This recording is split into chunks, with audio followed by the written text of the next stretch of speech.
Berdoa selesai. Baik, selanjutnya Ibu akan mengakses kehadiran kalian ya. Yang pertama, Amelia Agustin. Yang selanjutnya, Ananda Putri Adelia. Chelsea Ika Pertiwi. Intan Uliati. Salma Salsabila. Nah, baik, jadi hari ini hadir semua ya. Karena kita mulai pembelajaran kita pada hari ini dalam keadaan jam-jam rawan, jadi apakah kalian semua sudah siap belajar? Siap. Nah, baik, pada kesempatan kali ini kita akan belajar tentang kerajaan-kerajaan Islam awal di Indonesia. Boleh buka bukunya. Ya, Pak, ini apa?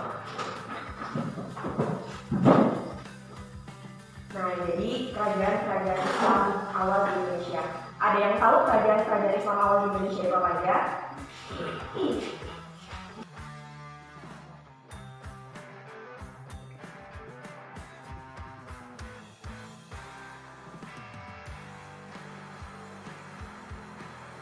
Tadi yang pertama apa kerajaannya? Kerajaan Majapahit. Yang kedua yaitu kerajaan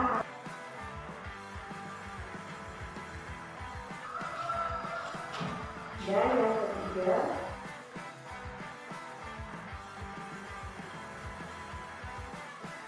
yang keempat adalah yang kelima kerajaan apa? Banten. Yang keenam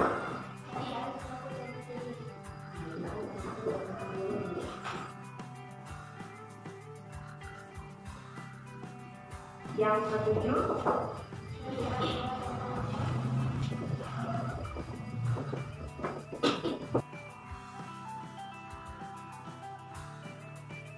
Nah, baik, pembahasan pertama kali ini adalah Kerajaan Samudra Pasai.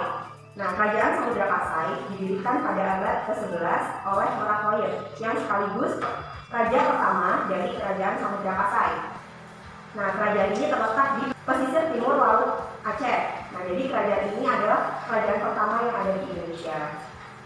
Marakoir memiliki julukan Maharaja Mahmud Syah yang menjadi raja pada tahun 1042 hingga 1078. Nah, selanjutnya pengganti dari Marakoir ini adalah Raja Mansur Shah, yaitu dari tahun 1078 hingga 1133. Nah, selanjutnya pada tahun 1115 sampai 1210, Kerajaan Samudra Pasai yang dipimpin oleh Merah Noe yang bergelar Raja Nuruddin berkuasa dari tahun 1155 hingga 1210 yang dikenal juga dengan sebutan Penentu Samudra atau Sultan Nazimuddin Al-Kamil. Sultan ini sebenarnya berasal dari Mesir yang ditugaskan sebagai laksamana untuk merebut pelabuhan di Gujarat. Raja ini tidak memiliki keturunan sehingga pada saat wafat Kerajaan Samudra Pasai dilanda kekacauan karena perebutan kekuasaan. Nah, selanjutnya Kerajaan Samudra Pasai ini diperintah oleh Merak Silu yang bergelar Sultan Malik Al-Saleh pada tahun 1285 hingga 1297.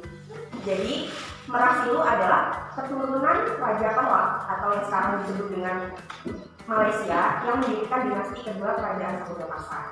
Nah, pada masa pemerintahannya, Merak Silu itu memiliki sistem pemerintahan kerajaan dan angkatan perang laut dan angkatan perang darat. Sudah terstruktur sangat rapi pada masanya. Kerajaan Samudra Pasai pada masa itu mengalami kemakmuran, terutama setelah pelabuhan Pasai dibuka. Merak Silu berhasil memperkuat pengaruh Kerajaan Samudra Pasai di pantai timur Aceh dan berkembang menjadi kerajaan perdagangan yang kuat di Selat Malaka. Selanjutnya, Raja Samudra Pasai yang menggantikan Merak Silu adalah Sultan Mahmud Malik Zahir, Sultan Mahmud Malik Zahir, Sultan Mansur Malik Zahir, dan Sultan Ahmad Malik Zahir. Nah, raja selanjutnya adalah Sultan Zainal Abidin, dan pada masa Sultan Zainal Abidin ini kekuasaan kerajaan meliputi daerah Kedah di Semenanjung Malaya. Sultan Zainal Abidin sangat aktif menyebarkan pengaruh Islam ke Pulau Jawa dan Sulawesi dengan mengirimkan ahli-ahli dakwah seperti Maulana Malik Ibrahim dan Maulana Ishaq.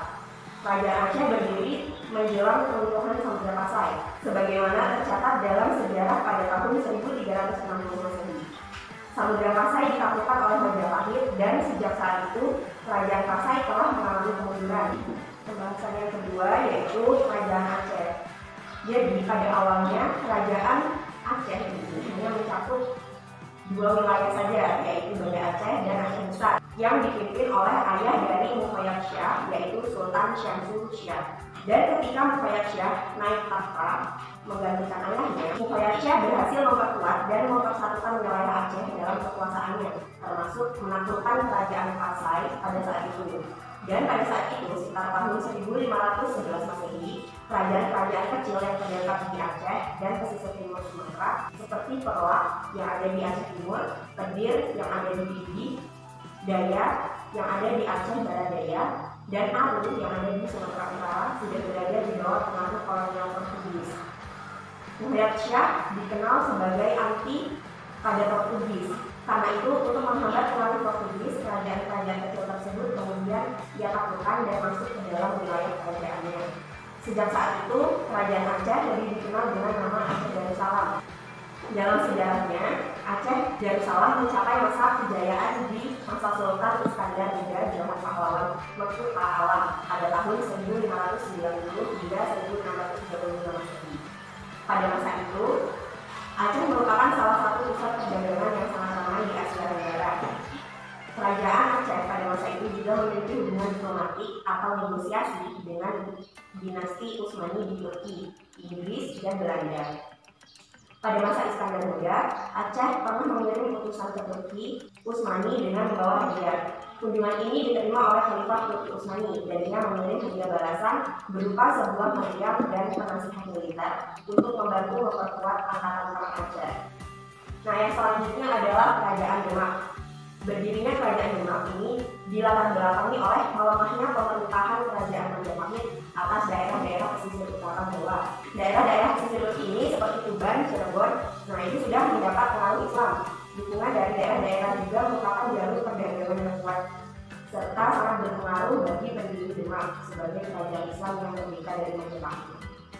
Raden Fatah adalah raja pertama Kerajaan Demak. Ia memerintah dari tahun 1500 hingga 1518 Masehi. Pada masa pemerintahannya, agama Islam mengalami perkembangan pesat. Pengangkatan Raden Fatah sebagai Raja Demak dipimpin oleh para wali. Pada masa pemerintahannya, wilayah Kerajaan Demak meliputi Kerajaan Jepara, Tuban, Sedayu, Palembang, Jambi, dan beberapa daerah di Kalimantan. Pada masa pemerintahan Raden Fatah juga dibangun sebuah masjid yang diberi nama Masjid Agung Demak yang dibantu oleh para wali dan sunan sahabat Demak. Setelah Raden Fatah wafat pada tahun 1518, ia digantikan oleh putranya yaitu Pati Unus, dan Pati Unus hanya memerintah tidak lebih dari 3 tahun. Ia wafat setelah usahanya mengusir Portugis dari Kerajaan Malaka pada tahun 1521 Masehi. Saudaranya Sultan Trenggono akhirnya menjadi Raja Demak ketiga dan merupakan Raja Demak terbesar pada masa itu. Sultan Trenggono berkuasa di Kerajaan Demak dari tahun 1520 hingga 1546 Masehi. Sultan Trenggono dilantik menjadi Raja Demak oleh Sultan Gunung. Ia memerintah Demak dengan gelar Sultan Ahmad Abdullah itu. Yang selanjutnya yaitu Kerajaan Cirebon. Kerajaan Cirebon adalah sebuah kerajaan Islam ternama di Jawa Barat pada abad ke-15 dan merupakan pangkalan penting dalam jalur perdagangan dan pelayaran antar pulau. Lokasi dari Kerajaan Cirebon ini adalah di pantai utara Pulau Jawa yang merupakan jembatan antara kebudayaan Jawa dan Sunda, sehingga tercipta suatu kebudayaan yang khas, yaitu kebudayaan Cirebon yang tidak didominasi kebudayaan Jawa maupun kebudayaan Sunda. Menurut Sulaiman Sulendra yang mendasarkan pendapatnya pada naskah Badak Tanah Sunda dalam Carita Purwaka Carbanagari, Cirebon pada awalnya adalah sebuah bukit kecil yang dibangun oleh Ki Gede Kakak yang lama-kelamaan berkembang menjadi sebuah desa yang ramai dan diberi nama Caruban atau dalam bahasa Sunda adalah campuran. Di sini ada yang orang Sunda? Ayo semua ya? Nah, selanjutnya karena di sana bercampur para pendatang dari berbagai macam suku bangsa, agama, bahasa, adat, istiadat, dan mata pencaharian yang berbeda-beda untuk bertempat tinggal atau berdagang. Nah, mengingat pada awalnya sebagian besar mata pencaharian masyarakat adalah nelayan, maka berkembanglah pekerjaan menangkap ikan dan berbon atau berbon. Tahu? Nah, jadi di sana pada masa itu tuh awalnya hanya nelayan dan para pencari kebun. Dan di sepanjang pantai juga ada pembatas tetis dan garam. Nah, jadi dari istilah air bekas pembuangan terasi atau belendrang dari udang rebon inilah berkembang sebutan cai rebon atau dalam bahasa Sunda itu artinya air rebon, yang kemudian menjadi Cirebon. Jadi itu asal mula dari kata-kata Cirebon. Nah, jadi dengan lingkungan pelabuhan yang ramai dan sumber daya alam dari pedalaman, Cirebon kemudian menjadi sebuah kota besar dan menjadi salah satu pelabuhan penting di pesisir utara Jawa, baik dalam kegiatan pelayaran maupun perdagangan di Kepulauan Nusantara maupun dengan bagian dunia lainnya. Selanjutnya adalah Kerajaan Banten. Kesultanan Banten berawal ketika Kesultanan Demak memperluas pengaruhnya ke daerah barat pada tahun 1524 atau 1525. Sunan Gunung Jati bersama pasukan Demak merebut pelabuhan Banten dari Kerajaan Sunda dan mendirikan Kesultanan Banten yang berafiliasi ke Demak. Jadi berafiliasi itu mengembangkan bisnis baik dari individu maupun kelompok-kelompok. Selanjutnya, menurut sumber Portugis, sebelumnya Banten merupakan salah satu pelabuhan kerajaan Sunda selain pelabuhan Kompang, Cigede, Anggara yang ada di Tangerang, Sunda Kelapa, dan Cimanuk. Anak dari Sultan Gunung Jati yang bernama Hasanuddin menikah dengan seorang putri dari Sultan Trenggono dan melahirkan 2 orang anak. Kerajaan Banten mencapai puncak kejayaan pada masa pemerintahan Agung Fatah Abdul Fatah atau lebih dikenal dengan nama Sultan Agung Tirtayasa. Pada saat itu, pelabuhan Banten telah menjadi pelabuhan internasional sehingga perekonomian Banten maju sangat pesat. Wilayah kekuasaannya meliputi sisa kerajaan Sunda yang tidak menyebut Kesultanan Mataram dan wilayah yang sekarang menjadi provinsi Lampung. Piagam Bojong menunjukkan bahwa tahun 1500 hingga 1800 Masehi Lampung dikuasai oleh Kesultanan Banten. Jadi pada zaman itu pemerintahan Sultan Haji, tepatnya pada tanggal 12 Maret 1682. Wilayah Lampung diserahkan kepada VOC. Ada yang tahu VOC? Bukan?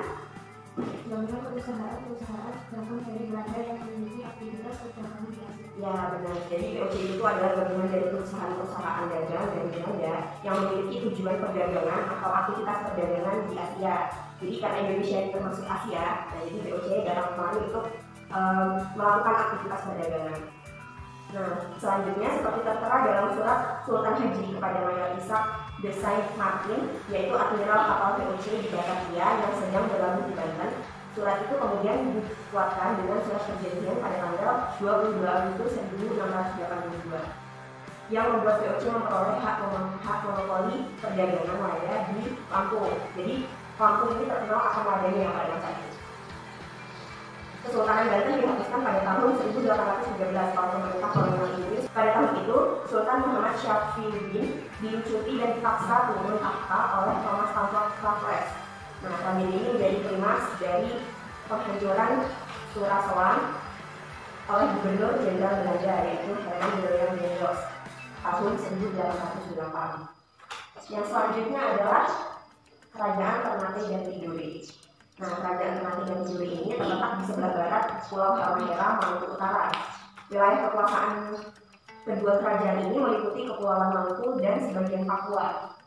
Tanah Maluku yang kaya akan rempah-rempah menjadikannya terkenal di dunia internasional dengan sebutan Spice Island atau Pulau Rempah-Rempah. Pada abad ke-12 Masehi, permintaan akan cengkeh dan pala dari negara Eropa meningkat. Hal ini menyebabkan terjadilah persekutuan daerah antar kerajaan.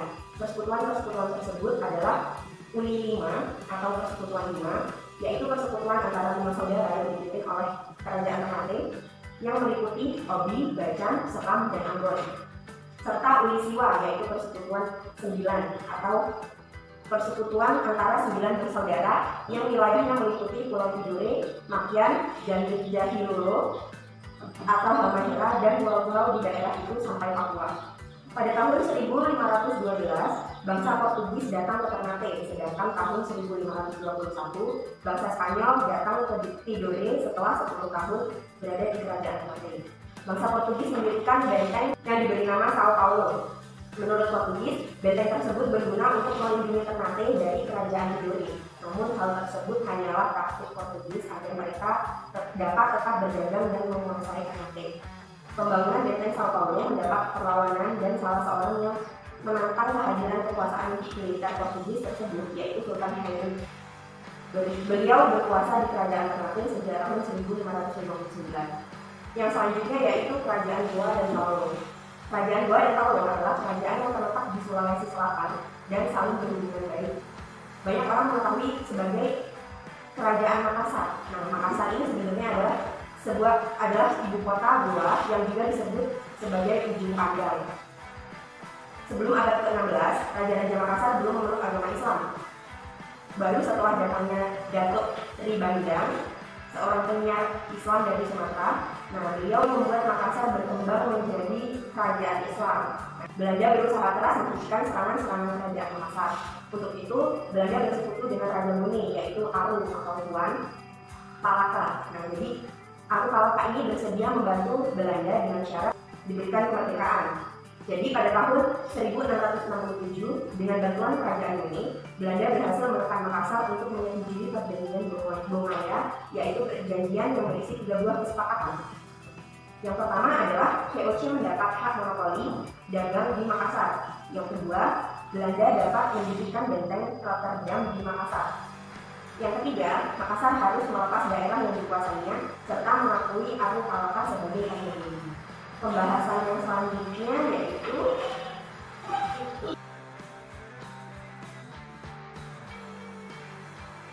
yaitu peran kerajaan Islam awal di Indonesia. Ada yang tahu peran kerajaan Islam awal di Indonesia itu apa? Yang pertama, Amel tahu apa yang pertama?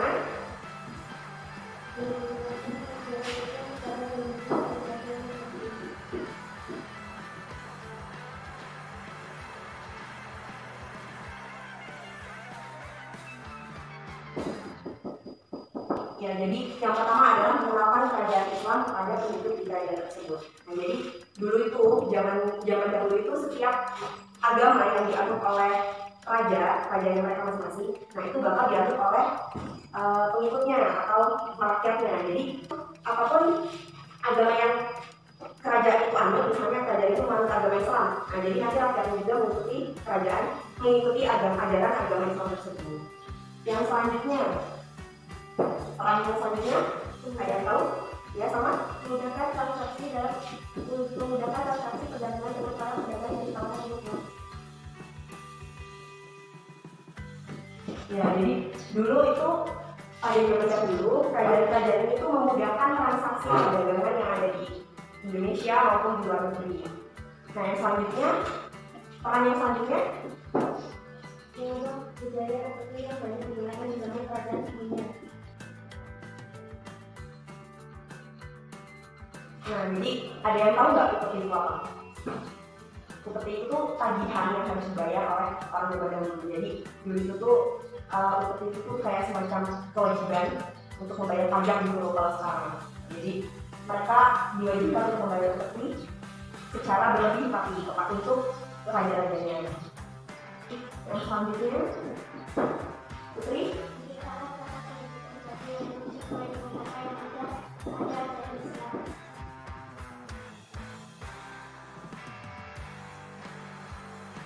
Nah, jadi yang selanjutnya adalah menciptakan tata kehidupan yang baru sesuai dengan ajaran Islam. Jadi pada masa sebelum Islam ini kan kerajaan-kerajaan itu diatur oleh agama Hindu juga. Nah, jadi kerajaan-kerajaan awal Islam ini itu berpengaruh dalam menciptakan tata kehidupan baru sesuai dengan ajaran agama Islam.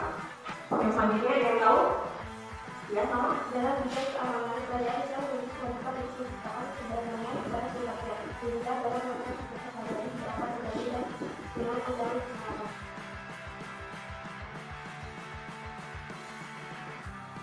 Nah, jadi kerajaan-kerajaan pada masa kerajaan awal Islam ini itu berkewajiban untuk menciptakan perdamaian kepada seluruh rakyat. Dalam kegiatan sehari-hari itu tidak ada lagi ancaman-ancaman yang biasanya terjadi. Jadi dulu itu banyak banget ancaman kayak dari kejadian kita ya. Sekian materi kita kali ini. Ada yang belum paham? Udah paham semua? Nah, selanjutnya Ibu akan mengadakan evaluasi pada pembelajaran kali ini.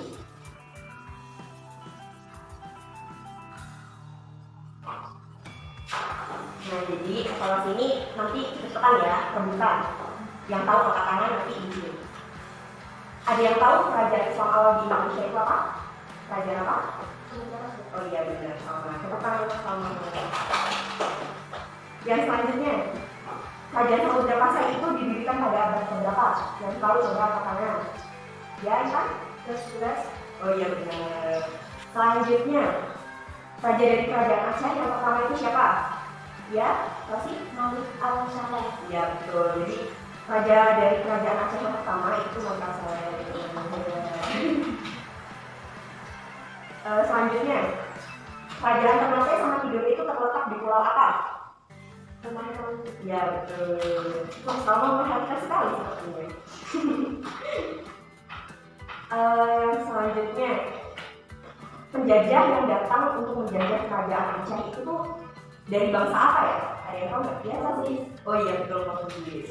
Yang selanjutnya, sama-sama putri kok tidak ada suaranya. Yang selanjutnya, putra dari Sunan Gunung Jati yang menjadi raja di Kesultanan Banten itu siapa? Amel tahu? Siapa? Iya betul. Jadi putra dari Sunan Gunung Jati itu adalah Hasanuddin. Nah, untuk putri, Kerajaan Demak itu berdiri di latar belakangnya oleh apa? Iya betul. Jadi Kerajaan Demak ini berdiri di latar belakangnya oleh melemahnya kekuasaan Kerajaan Demak. Sekarang ada yang mau ditanyakan? Cukup? Baiklah, sekian pembelajaran kita pada siang hari ini. Nah, sebelum menutup pertemuan pada siang hari ini, marilah kita berdoa bersama-sama. Berdoa mulai. Berdoa selesai. Ibu akhiri, wassalamualaikum warahmatullahi wabarakatuh. Jangan lupa menjaga kesehatan ya. Kita masih masa pandemi. Jangan lupa pakai masker, cuci tangan, dan menjaga jarak. Bu dulu ya.